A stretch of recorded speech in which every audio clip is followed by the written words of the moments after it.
Hello everyone, I'm Dr. Manoj Johnson, lifestyle physician, John Marin Hospital, Pala. ഇന്ന് നമ്മൾ discuss ചെയ്യാൻ പോകുന്നത് അതൊരു പഴയ കോൺസെപ്റ്റ് ആണ്. പഴയെന്ന് പറഞ്ഞാൽ അത്ര പഴയതല്ല, എന്നാലും 2016 നോബൽ പ്രൈസ് കിട്ടിയ ഒരു കോൺസെപ്റ്റാണ്. അതിനെ ഓട്ടോഫേജി എന്നാണ് അതിന് പറയുന്നത്. അപ്പം നമ്മൾ ഭൂരിഭാഗം ആളുകൾ ഈ പേര് അധികം കേൾക്കാൻ സാധ്യതയില്ല, പക്ഷേ ഇതിൻ്റെ ഒരു മെത്തഡ് പറഞ്ഞു കേൾക്കുമ്പോൾ നമുക്ക് ഏകദേശം മനസ്സിലാവും. ഈ ഓട്ടോഫേജി എന്ന് പറയുന്നത് നമ്മുടെ ശരീരത്തിലുള്ള വിഷാംശങ്ങൾ, ചിലപ്പോൾ ഫ്രീ റാഡിക്കൽസ് എന്ന് പറഞ്ഞാൽ നമ്മളിപ്പോൾ ബയോളജിക്കൽ എൻഡ് പ്രൊഡക്ട്സ് എന്നാണ് അതിന് പറയുന്നത്. നമ്മൾ ഇപ്പോൾ ഒരു അടുക്കളയിൽ വിറക് വെച്ച് കത്തിച്ചു കഴിഞ്ഞാൽ അതിൻ്റെ എൻഡ് പ്രൊഡക്റ്റ് ആയിട്ട് ചാരം വരും. അപ്പോൾ ഈ ചാരം നമ്മൾ അവിടെ അതായത് ആ അടുപ്പിൽ തന്നെ കടന്നു കഴിഞ്ഞാൽ വീണ്ടും വീണ്ടും നമുക്കത് കത്തിക്കാനോ കുക്ക് ചെയ്യാനോ പറ്റത്തില്ല. അതുകൊണ്ട് എന്ത് ചെയ്യും, നമ്മൾ ആ ചാരം എടുത്ത് മാറ്റിയിട്ടാണ് പിന്നെ രണ്ടാമത് നമ്മൾ ഇതേപോലെ വിറക് വെച്ച് കത്തിക്കുന്നത്. ഇതൊരു ഐഡിയക്ക് വേണ്ടി പറഞ്ഞാണ്. അപ്പൊ അങ്ങനെ നമ്മൾ ഈ ഒരു കാര്യം ഒരു പ്രോസസ്സ് ചെയ്തതിന് എൻഡ് പ്രൊഡക്റ്റ് ആയിട്ട് വരുന്നതിനെയാണ് നമ്മൾ ഫ്രീ റാഡിക്കൽസ് എന്ന് പറയുന്നത്. ഈ ഫ്രീ റാഡിക്കൽസ് ശരീരത്തിൽ കൂടുതലായിട്ട് കടന്നു കഴിഞ്ഞാൽ, അതായത് ഈ അടുപ്പിൽ ചാരം കൂടുതലായിട്ട് കടന്നു കഴിഞ്ഞാൽ അവിടെ വീണ്ടും ഒരു പാചകം ചെയ്യാനുള്ള ബുദ്ധിമുട്ട് വരും, വീണ്ടും വിറക് വെക്കാനുള്ള ബുദ്ധിമുട്ടുണ്ടാവും, അവിടെ മൊത്തം വൃത്തികേടാവും. അതായത് അടുക്കള മൊത്തം ചാരം നിറയും, കരി ഉണ്ടാകും, അങ്ങനെ പല രീതിയിലുള്ള കാര്യങ്ങൾ ഇതിന് കോംപ്ലിക്കേഷൻസ് ആയിട്ട് വരുന്നതാണ്. അതുകൊണ്ട് എന്ത് ചെയ്യുന്നത് വെച്ചാൽ അത് ക്ലിയർ ചെയ്തെടുത്തെങ്കിൽ മാത്രമേ ആ ഒരു പ്രോസസ്സ് പ്രോപ്പറായിട്ട് നടക്കത്തുള്ളൂ. പക്ഷേ നമ്മൾ നിസ്സാരമായിട്ട് ഒരു അടുക്കളയിൽ തന്നെ മണ്ണെണ്ണ വെച്ച് കത്തിച്ച് മണ്ണെണ്ണ സ്റ്റൗവിനകത്ത് ഇട്ട് കത്തിച്ച് കഴിയുമ്പോൾ ആ കലത്തിനകത്ത് കരി പിടിക്കുന്ന പോലെ തന്നെ ആ കലം നമ്മൾ വീണ്ടും ഉരച്ച് കഴുകുന്ന ആൾക്കാരുണ്ട്. അപ്പൊ അങ്ങനെ നമ്മൾ ക്ലീൻ ചെയ്യുന്ന ഒരു അടുക്കളയിൽ തന്നെ ഇത്രയും കാര്യങ്ങൾ നമ്മൾ ചെയ്യുമ്പോൾ നമ്മുടെ ശരീരത്തിൽ, സത്യം പറഞ്ഞാൽ നമ്മുടെ ശരീരം എന്നൊക്കെ പറയുന്ന ഒരു 2 കോടിയുടെ മുകളിൽ ആസ്തിയുള്ളൊരു ആൾക്കാരാണ് നമ്മളെല്ലാം. നമ്മുടെ ശരീരത്തിൽ ഓരോ ഓർഗന്റെ വില എത്ര എന്നറിയാം. ഒരു കിഡ്നി മാറ്റി വെക്കാൻ തന്നെ നമ്മളൊരു 35 ലക്ഷം രൂപ മിനിമം പറയും. അപ്പോ ഈ ഓരോ അവയവങ്ങൾക്കുള്ള വില വെച്ച് നോക്കുമ്പോൾ 2 കിഡ്നിയും കണ്ണും സ്കിന്നും ഒക്കെ നോക്കുമ്പോഴത്തേന് 1 കോടിയുടെ മുകളിൽ പോയി. അപ്പൊ ബാക്കിയുള്ള അവയവങ്ങളോ എന്തോരം അവയവങ്ങൾ കിടക്കുക. പക്ഷെ ഇത്രയും വിലപിടിപ്പുള്ള ഈ അവയവത്തിന് നമ്മൾ എത്രത്തോളം ഇമ്പോർട്ടൻസ് കൊടുക്കുന്നുണ്ട്. അതായത് ഒരു ബെൻസ് വണ്ടി വാങ്ങിച്ചിട്ട്, മെർസിഡീസ് ബെൻസ് വാങ്ങിച്ചിട്ട് അതിനകത്ത് ചാണകം കയറ്റിക്കൊണ്ട് പോകുന്ന ഒരു അവസ്ഥയാണ്. അപ്പോ നമ്മുടെ ശരീരത്തിന് ഇത്രത്തോളം ഒരു വിലയുണ്ട്, ഇത്രത്തോളം ടാലന്റഡ് ആയിട്ടുള്ള ഒരു കാര്യമാണ്. ഒരു കമ്പ്യൂട്ടർ പ്രോപ്പറായിട്ട് ഫങ്ഷൻ ചെയ്യുന്നതിന്റെ 10 ഇരട്ടിയായിട്ട് നമ്മുടെ ബ്രെയിൻ ഫങ്ഷൻ ചെയ്യാറുണ്ട്. അത്രയും സ്റ്റോറേജ് കപ്പാസിറ്റി കൂടുതലാണ്, അനലൈസ് ചെയ്യുന്ന കപ്പാസിറ്റി കൂടുതലാണ്. കാരണം 2 ക്യാമറ രീതിയിൽ വെച്ചിട്ട് ഒരേ രീതിയിൽ അനലൈസ് ചെയ്തെടുക്കുന്ന ഒരു കപ്പാസിറ്റി ഉണ്ട്, റിക്കലക്ട് ചെയ്യുന്ന ഒരു കപ്പാസിറ്റി ഉണ്ട്. ഒരു കമ്പ്യൂട്ടർ ചെയ്യുന്ന എല്ലാ കാര്യങ്ങളിലെയും 10 ഇരട്ടിയാണ് നമ്മുടെ ശരീരത്തിലെ നമ്മുടെ ബ്രെയിൻ ചെയ്യുന്നത്. പക്ഷെ ഈ ബ്രെയിനിന്റെ നമ്മൾ എത്രത്തോളം ഇമ്പോർട്ടൻസ് കൊടുക്കുന്നുണ്ട്?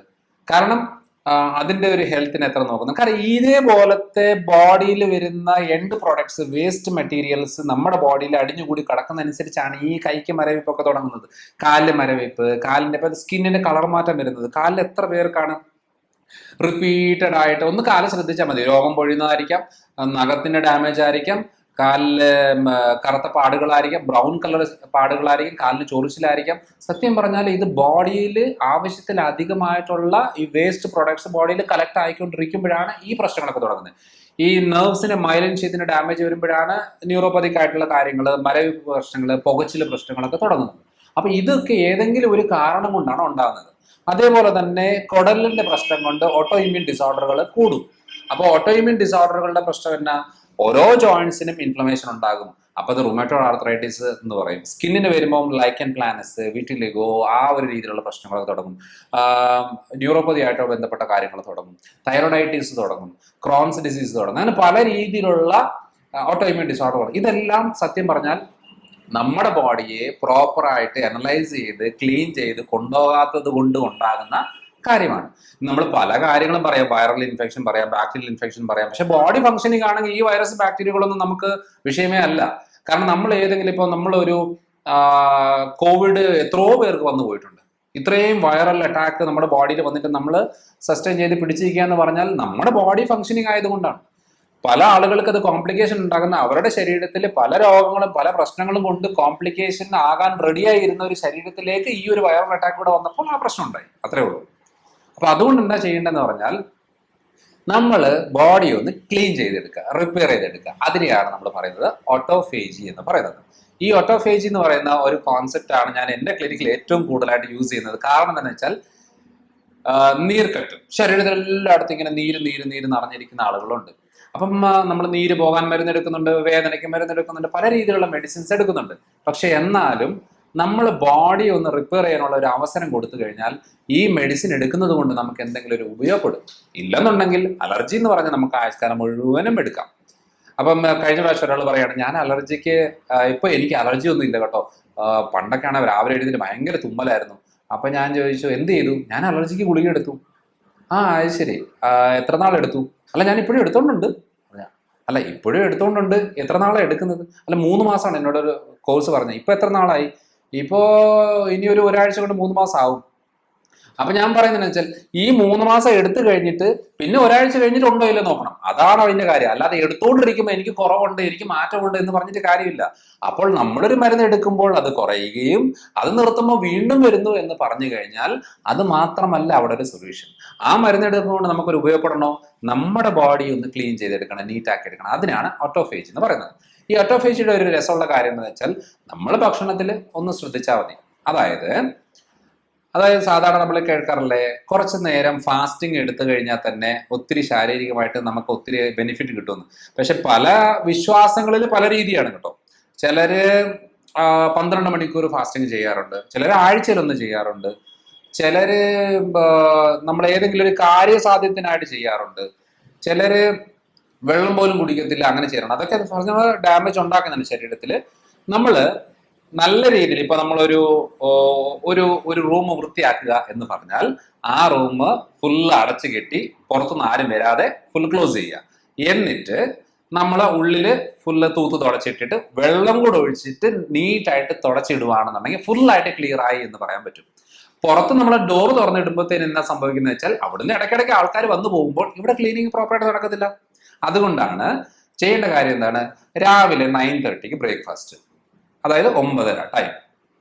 രണ്ടാമത്തത് ഒരു 1:30 ടൈമിലേക്ക് നമ്മൾ ലഞ്ച്, കൂടിപ്പോയി 2 മണി, മാക്സിമം 2 മണി വരെയുള്ള സമയത്തിനുള്ളിൽ ലഞ്ച്, 5:30 ഡിന്നർ. ഇത്രയും കഴിയുമ്പോഴത്തേനും സത്യം പറഞ്ഞാൽ 8 മണിക്കൂറിനകത്ത് നമ്മൾ പല രീതിയിലുള്ള ഫുഡുകൾ കഴിക്കുന്നു. Okay, clear. നമ്മൾ എല്ലാവർക്കും ആവശ്യമുള്ളതാണ് ഭക്ഷണം എന്ന് പറയുന്നത്. ഈ 5:30 തൊട്ട് പിറ്റേ ദിവസം 9:30 വരെയുള്ള സമയമുണ്ട്. ഈ സമയം എന്ന് പറയുന്നത് അതിനകത്ത് വെള്ളം നന്നായിട്ട് കുടിക്കാം, വേറെ ഒന്നും പാടില്ല. അപ്പൊ നമ്മൾ രാത്രി കിടക്കുമ്പോൾ ഒരു പഴം കഴിക്കാം, അല്ലെന്നുണ്ടെങ്കിൽ അങ്ങനെയൊക്കെ പോകുമ്പോൾ നമുക്ക് ഈ പറയുന്ന ഓട്ടോഫേജി നടക്കത്തില്ല. ഞാൻ പറഞ്ഞ ക്ലീനിങ് പ്രോസസ്സ് നടക്കത്തില്ല. അപ്പൊ നമ്മുടെ ശരീരത്തിൽ നീർക്കെട്ട് കുറയണോ, നമ്മുടെ ശരീരത്തിൽ എത്ര ഭക്ഷണം നിയന്ത്രിച്ചാലും വെയിറ്റ് കുറയത്തില്ല എന്നുള്ളവരുടെ ആളുകളുണ്ടോ, ഹോർമോണൽ ഇംബാലൻസ് ഉണ്ടോ, അതേപോലെ തന്നെ തൈറോയ്ഡ് കോംപ്ലിക്കേഷൻസ് ഉണ്ടോ, PCOD ഉണ്ടോ, ആർത്രൈറ്റിസ് റിലേറ്റഡ് കണ്ടീഷൻ ഉണ്ടോ, ഈ പറയുന്ന 16 hours ഫുഡ് ഗ്യാപ്പ് കൊടുത്താൽ, കാലറി ബോഡിയിലേക്ക് സപ്ലൈ ചെയ്യാതിരുന്നാൽ ബോഡി തന്നെ റിപ്പയർ ചെയ്യുന്ന ഒരു മെക്കാനിസത്തിനെയാണ് പറയുന്നത് ഓട്ടോഫേജി. അപ്പൊ ഞാൻ ഇത്രയും കാര്യം പറഞ്ഞ എന്തിനാന്ന് വെച്ചാൽ നമുക്ക് പല രീതിയിലുള്ള കാര്യങ്ങളെ നമുക്ക് വളരെ നിസ്സാരമായിട്ട് ഒരു 80% ആൾക്കാർക്കും റിസൾട്ട് കിട്ടുന്ന ഒരു മെത്തഡാണ്. നമ്മളെല്ലാവരും ചെറിയ ചെറിയ കാര്യങ്ങൾക്കെന്ന് പറഞ്ഞാൽ ആശുപത്രി പോകുന്നില്ലല്ലോ, എല്ലാവരും അങ്ങനെ മെഡിസിൻ എടുക്കാൻ പോകുന്നില്ലല്ലോ. ഭൂരിഭാഗം ആൾക്കാർക്ക് മെഡിസിൻ എടുക്കാൻ താല്പര്യമില്ല, പക്ഷെ അവർക്ക് ഈ പ്രശ്നങ്ങളുണ്ട്. അപ്പൊ എന്ത് ചെയ്യും ദൈവമേ, ഞാൻ ഇനിയും ആശുപത്രി പോയി കഴിഞ്ഞാൽ എന്നെ ഉള്ള ഡിപ്പാർട്ട്മെന്റ് എല്ലാം കയറി ഇറങ്ങി കുറെ മരുന്നുകളും കഴിച്ച് കുറെ ടെസ്റ്റുകളും ചെയ്ത് കുറെ പൈസ പോലോ എന്ന് ഓർത്തോട്ട് ഭൂരിഭാഗം ആൾക്കാർ എന്ത് ചെയ്യും, ഈ ആശുപത്രിയിലേക്ക് അധികം പോകാറില്ല. അങ്ങനെയുള്ളവർക്ക് ഈ പറയുന്ന ശാരീരിക പ്രശ്നങ്ങൾ ഉണ്ടോ 100% ആയിട്ട് നമുക്ക് ക്ലിയർ ആയിട്ട് ഉപയോഗപ്പെടുന്ന ഒരു കാര്യമാണ്. ഒരു പൈസ പോലും നമുക്ക് ചെലവില്ല, നമ്മൾ പട്ടിണി കിടക്കേണ്ട ആവശ്യമില്ല, ഒന്നുമില്ല. നമ്മളൊരു ഭക്ഷണത്തിന് രാവിലെ ഉച്ചയ്ക്കും വൈകിട്ടും കഴിക്കുന്ന പോലെ നന്നായിട്ട് ഫുഡ് കഴിക്കുക. പക്ഷെ കഴിക്കേണ്ട ടൈം ഇതാകണമെന്നേ ഉള്ളൂ. പിന്നെ ഈ കഴിക്കുന്ന സാധനത്തിന് രാത്രിത്തെ സമയങ്ങളിൽ അധികം ഈ പഴങ്ങളോ കാര്യങ്ങളോ ഉൾപ്പെടുത്താതിരിക്കുക എന്നുള്ളത് മാത്രമാണ്. കാരണം പഴങ്ങൾ കൂടുതൽ രാത്രിയിൽ ഉൾപ്പെടുത്തി കഴിഞ്ഞാൽ ഈ ഇൻഫ്ലമേഷൻ കൂടാൻ സാധ്യതയുണ്ട്. അതുകൊണ്ട് ഞാൻ രാത്രി വേറെ ഒന്നും കഴിക്കുന്നില്ല, ഒരു 2 പഴം മാത്രമേ കഴിക്കുന്നുള്ളൂ എന്ന് പറഞ്ഞിട്ട് കാര്യമില്ല. രാത്രിയിൽ നമ്മൾ ഈ കഴിക്കുന്ന നോർമൽ ഫുഡ് തന്നെ നല്ലതാണ്, പക്ഷെ ഓരോരോ ശരീരപ്രകൃതത്തിന് ഓരോ രീതിയിലുള്ള ഭക്ഷണക്രമമാണ്. അത് ഞാൻ പല വീഡിയോകളിലായിട്ട് പറഞ്ഞിട്ടുണ്ട്. അതുകൊണ്ട് ഈ ഓട്ടോഫേജി എന്ന് പറയുന്നത് നമുക്ക് യാതൊരു ചെലവും ഇല്ലാതെ നമ്മുടെ ഭൂരിഭാഗ പ്രശ്നങ്ങളെ ക്ലിയർ ആക്കാൻ സാധിക്കുന്നതാണ്. ഈ മുഖത്തെ പാടുകള്, കുരുക്കള്, ഈ മുഖക്കുരുവായിട്ട് ബന്ധപ്പെട്ട കണ്ടീഷന്, പീരിയഡ്സിൻ്റെ ഇറഗുലാരിറ്റീസ്, സ്കിൻ റിലേറ്റഡ് ആയിട്ടുള്ള പ്രോബ്ലംസിനൊക്കെ ഏറ്റവും നല്ലൊരു മെത്തേഡാണ്. അതായത് ബോഡി തന്നെ നമ്മളൊരു അടുപ്പിലൊരു ചാരം എടുത്ത് കളയുന്ന രീതിയിൽ തന്നെ ഒരു കരി പുരണ്ട ഒരു കലത്തെ നമ്മൾ കഴുകി ക്ലിയർ ആക്കുന്ന പോലെ തന്നെയാണ് നമ്മുടെ സെൽസിന്റെ ഉള്ളിലുള്ള ഈ കോശങ്ങളുടെ ഉള്ളിലുള്ള വേസ്റ്റ് മെറ്റീരിയൽസിനെല്ലാം അതിനെ ക്ലീൻ ചെയ്തേച്ച്, അതായത് സ്വയം ഇൻസിനറേറ്റർ ചെയ്യുന്ന പോലെ തന്നെയാണ്. അതായത് ഇൻസിനറേറ്ററിൽ ഒരു സാധനം ഇട്ട് കഴിഞ്ഞാൽ കത്തി ചാമ്പലായി പോകത്തില്ലേ, എത്ര വലിയ സാധനം ഇട്ടാലും.